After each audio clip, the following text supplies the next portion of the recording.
He is well-trained and experienced in the field of digital forensic examination, having undergone extensive training. I was trained for 2 weeks intensive training in July 2022 by MaxCore Intervention, sir, in digital forensic. Minutes. Yes, Mr. Calilong, ikaw nabanggit mo kanina na nag-training ka, no? Yes, Your Honor. Hindi lang dalawang linggong training lamang ang nakuha mo, tama ba 'yon? 2 linggo on the start, pero during the tinetrain po ako ng chief ko. During the So process. continuing training. Yes po, kasi nagpe-present po ako sa At saan yung training? Na Yung- sinabi mong 2 linggo, nabanggit mo ba? Sa office namin siya ginawa, pero ang nag-handle is MaxCore po. Ano yung Max for? MaxCore Interventures. Ano nga yun? Provider po namin ng forensic softwares. At kumpanya siya Yes po. ng computer Ng mga pang-forensic po. forensic. Sabi mo meron kang 2 weeks lecture experience as a digital evidence expert. Is that right? 2 weeks? 2 weeks training. Wala ka ng iba pang training? I have a Seminars? training on different digital forensic aspect. Dito sa abroad meron?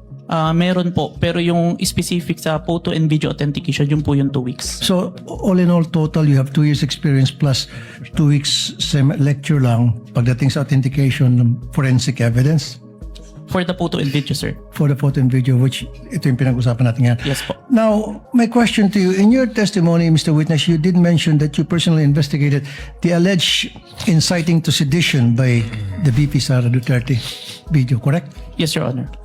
Now, in doing so, in the course of your investigation, did you look at the comments section? If you did, ano yung mga reactions doon? Ano yung mga statements doon sa comment sections na mga nag-view ng videos? There are comments that they agreed to the statement of the Vice President, but it was not documented, sir. That's all, Mr. Presiding Officer. Thank you. Thank you, Senator Judge Tulfo. He is well-trained and experienced in the field of digital forensic examination, having undergone extensive training. I was trained for 2 weeks intensive training in July 2022 by MaxCore Intervention, sir, in digital forensic. Minutes. Yes, Mr. Calilong, ikaw nabanggit mo kanina na nag-training ka, no? Yes, Your Honor. Hindi lang dalawang linggong training lamang ang nakuha mo, tama ba 'yon? 2 linggo on the start, pero during the tinetrain po ako ng chief ko. During the So process. continuing training. Yes po, kasi nagpe-present po ako sa At saan yung training? Na sinabi mong 2 linggo, nabanggit mo ba? sa office namin siya ginawa, pero ang nag-handle is MaxCore po. Ano yung Max for? MaxCore Interventures. Ano nga yun? Provider po namin ng forensic softwares.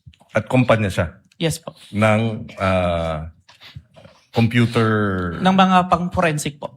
forensic. Sabi mo meron kang 2 weeks lecture experience as a digital evidence expert. Is that right? 2 weeks?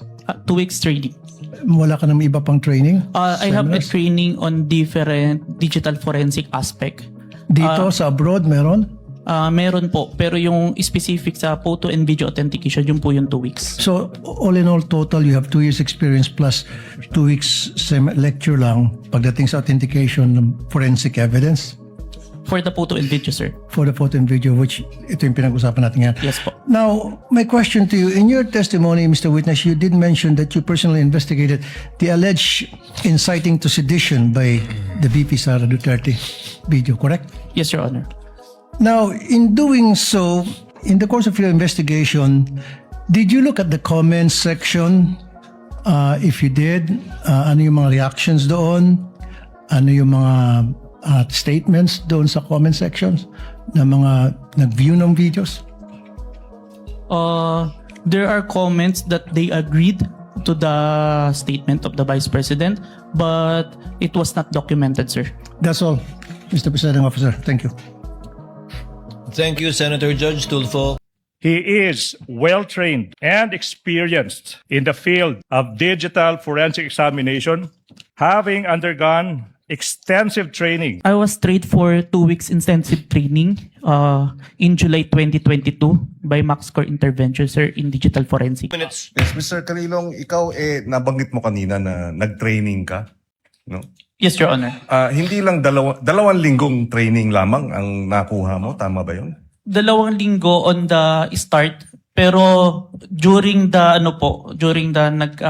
tinetrain po ako ng chief ko. During the So process continuing training. Yes po, kasi nagpe-present po ako sa At court. saan yung training? Na Yung- sinabi mong 2 linggo, nabanggit mo ba?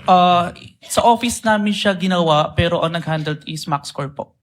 Ano yung Max for? MaxCore Interventures. Ano nga yun?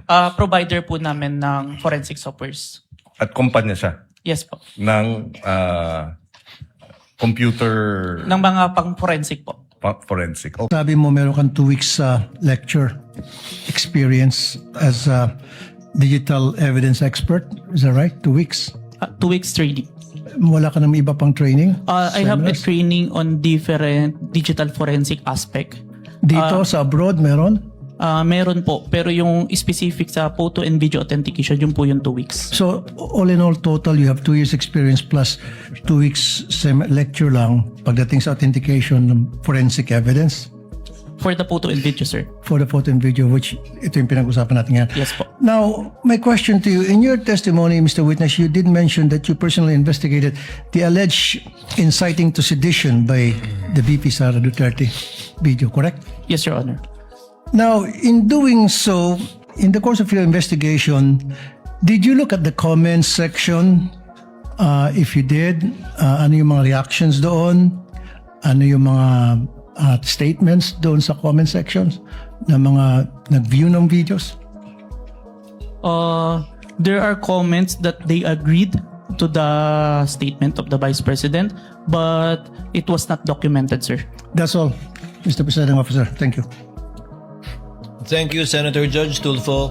He is well trained and experienced in the field of digital forensic examination, having undergone extensive training I was trained for 2 weeks intensive training in July 2022 by MaxCore Intervention, sir, in digital forensic. Minutes. yes, Mr. Calilong, ikaw nabanggit mo kanina na nag-training ka, no? Yes, Your Honor. Hindi lang dalawang linggong training lamang ang nakuha mo, tama ba 'yon? 2 linggo on the start, pero during the tinetrain po ako ng chief ko. During the So process continuing training. Yes po, kasi nagpe-present po ako sa At saan yung training? Na Yung- sinabi mong 2 linggo, nabanggit mo ba? sa office namin siya ginawa, pero ang nag-handle is MaxCore po. Ano yung Max for? MaxCore Interventures. Ano nga yun? Provider po namin ng forensic softwares. At kumpanya siya Yes po. ng computer Ng mga pang-forensic po. forensic. Oh, Sabi mo meron kang 2 weeks lecture experience as a digital evidence expert. Is that right? 2 weeks. 2 weeks training. Wala ka ng iba pang training? I have a Seminars? training on different digital forensic aspect. Dito sa abroad meron? Meron po, pero yung specific sa photo and video authentication, yun po yung 2 weeks. So all in all total you have 2 years experience plus 2 weeks lecture lang pagdating sa authentication ng forensic evidence For the photo and video, sir. for the photo and video, which ito yung pinag-usapan natin ngayon. Yes po. Now, my question to you, in your testimony, Mr. Witness, you did mention that you personally investigated the alleged inciting to sedition by the VP Sara Duterte video, correct? Yes, Your Honor. Now, in doing so, in the course of your investigation, did you look at the comments section? If you did, ano yung mga reactions doon?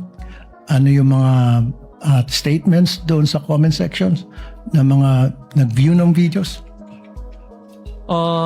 There are comments that they agreed to the statement of the Vice President, but it was not documented, sir. That's all, Mr. Presiding Officer. Thank you. Thank you, Senator Judge Tulfo.